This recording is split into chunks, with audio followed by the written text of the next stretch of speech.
Hey everyone, today we are looking at the G.I. Joe Classified Series Cobra Commander action figure. Shout out again to my friend Terry who lent me this figure for the review. Personally, I'm not keeping this figure in my collection because I'm waiting for the Regal version that has more gold detail on his outfit according to the package art. So let's take a closer look at the box. He's labeled number 6 on the top.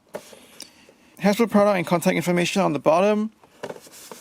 On the side, you can see very nice Cobra Commander art. Hopefully Hasbro releases some of these jets as vehicle playsets in future.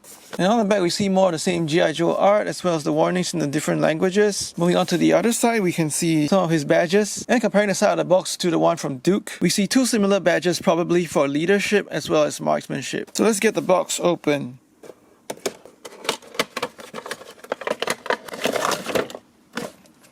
And on the box you can see the figure and the accessories held in place on the plastic tray, this time with no tape. Cobra Commander comes with two alternate hands, a flintlock pistol and a ceremonial knife. Both hands are sculpted with the glove material on them and are articulated in and out. The right pointing hand and the left fist go on pretty well, so you can get him into a pose giving out some orders, declaring himself the #1 terrorist organization in the world, making sure no one gives away the details of his evil plan, as well as publicly mocking the Joes. The ceremonial knife is nicely painted gold on the handle and silver on the blade. A closer look at the handle, you see a cobra rearing its head, very fine details in the cobra face as well as the scales on him. Moving on to the blade, there are a couple of surface patterns as well as a hole as a design element on it, and then a very nice curvature of the blade at the tip. Cobra Commander holds onto the blade nicely in his gripping hand upwards as well as downwards. The knife stars on the sheath on the left side of his belt, with the bottom of the knife peeking out. The flintlock pistol is also very finely sculpted and fully painted in silver. There's a snake detail down the barrel, the mouth opening up to reveal the muzzle, and also a snake head sculpted down the pistol grip. Taking a closer look at the pistol grip, you see a very finely sculpted snake head, and down the bottom of the barrel you see as well snake scales. So overall a very intricately designed pistol that is really impressive. And of course he holds the flintlock pistol just fine in his pistol grip right hand. However, because he doesn't have a left gripping hand, he's not able to hold a sword just like in his package art. So Hasbro really should have provided a left gripping hand. So I went looking around my collection and I found the Marvel Legends MCU Hydra Soldier with a similar looking left gloved gripping hand. So the peg on the Marvel Legends hand is actually thicker than the peg on the Cobra Commander hand, but I could still squeeze the Marvel Legend hand into the peg hole and get him posed just like the package art. Taking a closer look at the sculpt, you can see that this is definitely Cobra Commander's iconic helmet. Hasbro has used a nice silver metallic finish on the visor with a shiny, almost reflective silver paint. He's got a silver trimming on the bottom of the helmet. Would have been nice if they painted the insides of the tips as well. Moving on to the back and the top, you see more black and silver paint. Moving on to his torso, you can also see a beautifully sculpted and painted military uniform, accessorized by an ornamental shoulder pad with a strap that goes down and sculpted as one piece together with the belt and the sheath. There's a little Cobra logo sculpted on his neck area, and that would have been nice if it was painted as well. The chain on his top buttons are a separate piece, nicely painted gold, and because it's a separate piece, there's no paint bleed onto the rest of his chest. The red Cobra logo as well as the gold buttons are also super sharply painted. Again, also very sharp silver trimming on his uniform. On his shoulders you see some snake scales sculpted in just to show the Cobra reference. Onto his shoulder pad you also see nice silver armor detail, a sharply painted golden Cobra logo, as well as the gold chainmail on down the left. On his back we have a soft plastic cape with a glossy black finish, and this is painted red below. Moving to his lower torso you see even more snake scale patterns on his military uniform, as well as the sheath for his knife. Sharply applied silver and black paint detail down his left forearm, as well as a beautiful red Cobra logo, and that's the same on his right arm as well. Onto his legs, this time the snake scales are painted red. Again, the red provides a very nice pop, just like the gold buttons on his shirt. And he's got black military parade style high cut boots, nice texturing on the shoe, as well as a slit down the back to aid the knee articulation. For articulation, he's got a ball swivel at the top part of his neck, as well as a second ball joint on the bottom of his neck, so he can look down that much, as well as look up.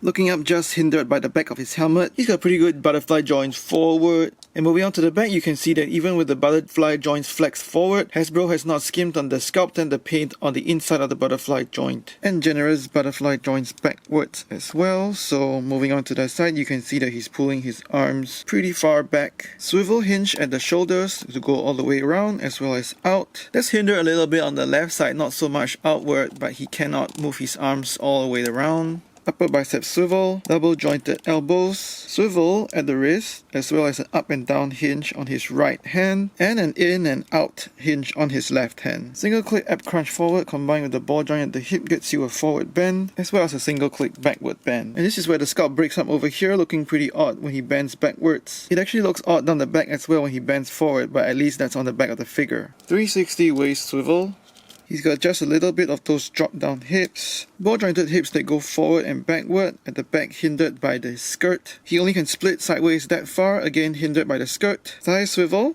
double jointed knees that can kick backwards pretty well. Calf swivel at the top of the boot. Again, just a reminder that he's got a slit on the back of his boot to allow the double knee joint articulation, but that means that he cannot swivel his boot because of the way the slit is caught in the double knee joint. Ankle articulation down as well as up. A good amount of ankle tilt outwards as well as inwards. So even though he's a ceremonial character who doesn't do much fighting on the battlefield, Hasbro has given him a great articulation scheme to get him into all sorts of dramatic poses. And with all the cool details in his outfit as well as weapons, you will surely find him a ton of fun to handle. Size-wise, he stands at 16 centimeters or just over 6¼ inches. For size comparisons, here he is with Scarlet, Duke, and Gung Ho, which is the same mold as Roadblock, Arctic Mission Storm Shadow, and the Red Ninja, Articulated Icons Ninjas, a couple of Marvel Legends, as well as the Marvel Legends Classic Iron Man and the Masco Stealth Iron Man. So overall, Cobra Commander is a key character in G.I. Joe and a good addition to the classified series. He's hampered by some small things, like the weird shape of the ab crunch when bending forward and backward. He could use a left gripping hand, and maybe his cape could benefit from the use of actual fabric. But the shiny reflective finish on his visor is fantastic, the intricate details on the knife and pistol are simply outstanding, and the use of sharply applied gold, silver, and red paint to add eye-catching splashes of color to the overall dark blue uniform is the icing on the cake. On top of the great articulation scheme for a fun factor, this figure just looks good and feels great in hand. The only way that Hasbro can do this better is the Regal version with more gold accents, and I can't wait for that upcoming release. Please like and share this video, let me know your comments below, and subscribe to my channel. Thanks for watching, stay safe and take care.